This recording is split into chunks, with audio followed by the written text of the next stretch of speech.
بسم الله الرحمن الرحيم. يا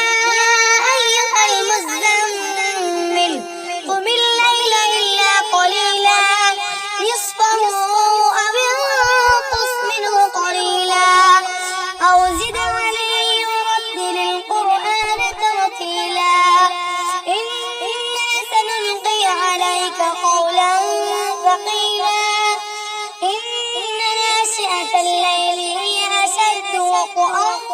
وأقوم قيلا إن لك في النهار سبحا طويلا واذكر اسم ربك وتبتل إليه تبتيلا رب المشرق والمغرب لا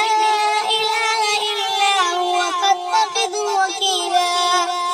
واصبر على ما يقولون واهجرهم هجرا جميلا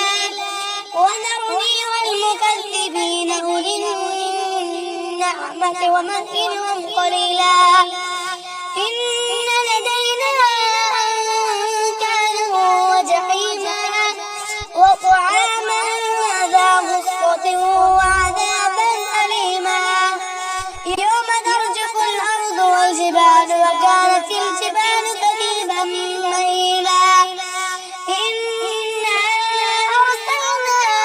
إليكم رسولا شاهدا عليكم كما أرسلنا إلى فرعون رسولا فعصى فرعون الرسول فأخذناه أخذا وبيلا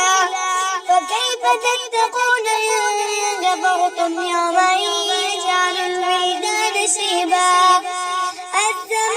السماء منفطر به كان وعده مفعولا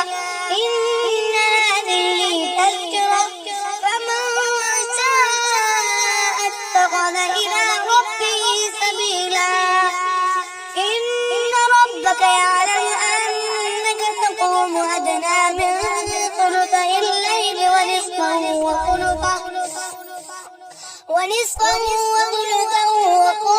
وطائفة من الذين معك والله يقدر الليل والنهار علم أن لن تحصوه فتاب عليكم فاقرؤوا ما تيسر من القرآن علم أن سيكون منكم مرضى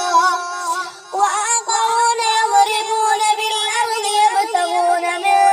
فضل الله وآخرون يقاتلون في سبيل الله فاقرؤوا ما تيسر منه وأقيموا الصلاة وآتوا الزكاة وأقرضوا الله قرضا حسنا وما تقدموا لأنفسكم من خير